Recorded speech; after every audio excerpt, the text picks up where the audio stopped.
Hello everyone, कैसे हैं आप सब। आई होप आप सब बढ़िया होंगे।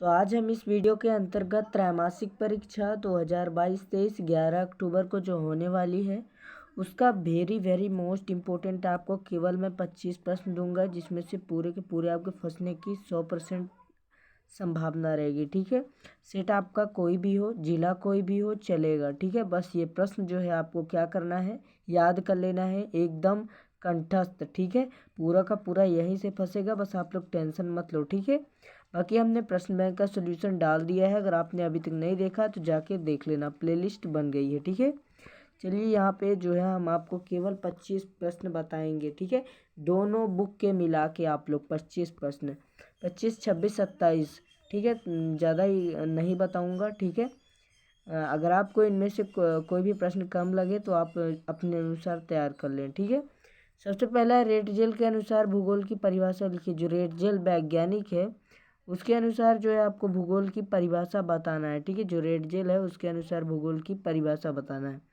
चलिए दूसरा देखते हैं। भूगोल एक समकलनात्मक विषय है। ठीक है, भूगोल जो है वो एक समकलनात्मक विषय है, ये जो है आपको बताना है। ठीक है, अगला आपका क्या है, संभववाद अथवा निश्चयवाद से क्या है। आप एक बात याद रखिएगा, आपको भूगोल की परिभाषा जो जो वैज्ञानिक की आपको एनसीईआरटी बुक में दी है उसको याद कर लेना है। जैसे रेड जेल है, एसी सैम्पुल है, डी ब्लास है, आप जो है इनकी सभी की परिभाषाएं जो है आपको याद कर लेना है। ठीक है, चौथा है मानव भूगोल का क्षेत्र अत्यंत व्यापक है, उक्त कथन से क्या आशय है। जो मानव भूगोल का जो क्षेत्र है वो अत्यंत व्यापक है, उक्त जो ये कथन है उसे क्या आशय है। ठीक है, ये आपको बताना है। अगला क्या है, मानवीय परिघटनाओं अथवा भौतिक परिघटनाओं के रूप में मानव प्रकृति के रूप में क्या दर्शाता है। ठीक है, जो मानव प्रकृति है वो रूप में क्या दर्शाता है। छठवा है जनसंख्या घनत्व किसे कहते हैं। जो जनसंख्या घनत्व है वो उसे किसे कहते हैं। ठीक है, अगला है प्रवास के अपकर्ष व एवं उपकर्ष, अपकर्ष एवं प्रतिकर्ष के कारकों को लिखिए। जो अपकर्ष एवं प्रतिकर्ष है उनके कारकों को लिखना है। ठीक है, आठवां है जनसंख्या वृद्धि से क्या आशय है, इसे रोकने हेतु उपाय लिखिए। और जनसंख्या वृद्धि के कारण भी आप लोग को लिख लेना है। ठीक है, बस पेपर यहीं से बनेगा, आप लोग टेंशन ना लें। वीडियो को पूरा देखिए, अपने सभी साथियों दोस्तों यारों को शेयर जरूर कर दें एक बार हमारे लिए। ठीक है, जन्म दर एवं मृत्यु दर से क्या आशय है एवं अंतर, आशय भी आ सकता है आपका, तो आशय और अंतर सेम ही है, क्योंकि आपको जो अंतर में है वो पहला आप लोग को आशय ही लिखना पड़ता है। ठीक है, जन्म दर से जो है आशय ये है, मृत्यु दर से आशय ये है। ठीक है, जनसंख्या की ऋणात्मक वृद्धि और धनात्मक वृद्धि से क्या तात्पर्य है, क्या आशय है। ठीक है, 11वां है असंशोधन जन्म दर और मृत्यु दर को समझाते हुए अंतर स्पष्ट कीजिए। जो असंशोधन जन्म दर है और मृत्यु दर है उसको समझाते हुए आपको क्या लिखना है, अंतर लिखना है। ठीक है, और परिभाषा समझाना भी है और अंतर भी लिखना है। अगला है जनसंख्या वितरण को प्रभावित करने वाले कारकों का वर्णन कीजिए। जो भी आपको जनसंख्या वितरण को प्रभावित करते वाले कारक हैं, जैसे आर्थिक कारक, सामाजिक कारक, धार्मिक कारक, जितने भी कारक है, राजनीतिक कारण, सभी जो है आपको वर्णन करना है। ठीक है, मानव विकास के 4 स्तंभों को लिखिए।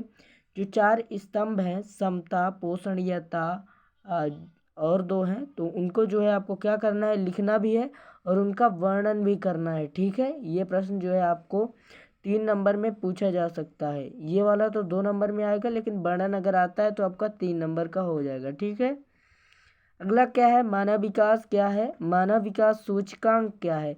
आपका मानव विकास भी पूछ सकता है कि मानव विकास क्या है, और मानव विकास जो सूचकांक है वो भी क्या है। ठीक है, 15वां है लंबा और स्वस्थ जीवन जीना मानव विकास का महत्वपूर्ण पहलू। उक्त कथन के समर्थक में 2 तर्क दीजिए। ठीक है, जो कथन है उसके समर्थन में जो है 2 तर्क देना है। ठीक है, अगला है 16वां प्राथमिक क्रियाकलाप से क्या से। जो प्राथमिक क्रियाकलाप है उससे क्या से है। ठीक है, क्योंकि अभी जो है आपके कोर्स में केवल प्राथमिक क्रियाकलाप ही आता है।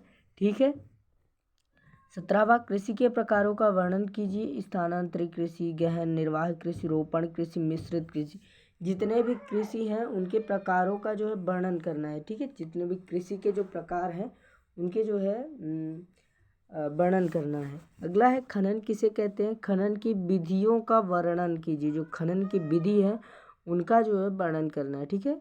19 है आपका 19 नंबर, मिश्रित कृषि एवं डेयरी कृषि में क्या अंतर है। इसका आशय भी आप लोग को लिखना में आ सकता है, तो आशय भी आप लोग लिख लेंगे। ठीक है। 20वां है, पशुपालन का जीवन पूर्ण रूप से पशुचारण पर निर्भर होता है।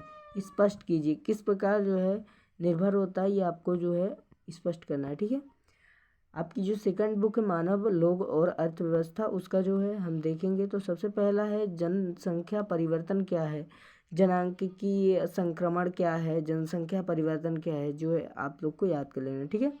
अब जन्म दर और मृत्यु दर, ये तो हमने पहले भी देख लिया है, लेकिन आपको दूसरी किताब में भी यही दिया है, तो उसका सूत्र जो है वो लिखना है। ठीक है। 23वां है आपका बस्तियां क्या हैं, इनके प्रकारों का वर्णन कीजिए। जो बस्तियां हैं वो क्या है, इनके प्रकारों को लिखिए। जैसे आपकी ग्रामीण बस्ती हो गई, नगरीय बस्ती, पल्ली बस्ती, गुच्छित बस्ती, प्रक्षिप्त बस्ती, इन सभी बस्तियों को लिखना है। ठीक है। इनके प्रकार हैं बस्ती के ये सब, तो इन्हें जो है आपको क्या करना है, लिखना है, मतलब याद कर लेना है। ठीक है। स्मार्ट सिटी मिशन पर टिप्पणी लिखना है। जो स्मार्ट सिटी मिशन है उस पर जो आपको टिप्पणी लिखना है। ठीक है। ग्रामीण बस्तियां एवं नगरीय बस्तियों में क्या अंतर है, कारक भी आपको जो है साथ में लिख लेना है। ठीक है। अगला बसाहट की दो प्रमुख विशेषताएं, जो बसाहट होते हैं उनके कोई दो प्रमुख विशेषताएं लिखना है बसाहट के। ठीक है। 27 है, मानवीय क्रियाकलाप के आधार पर बस्तियों का विकास कैसे होता है समझाइए। ठीक है। तो यहाँ पे हमने बस आपको 27 ही बताया। अगर आप इन्हें अच्छे से पढ़ लेते हैं तो आपका पेपर यहाँ से बाहर एक भी नहीं जाएगा। बस आप लोग को इन्हें अच्छे से ध्यान मन से पढ़ लेना है। ठीक है। तो मिलते हैं फिर अगले वीडियो में। Thanks for watching. तब तक के लिए जय हिंद, वंदे मातरम।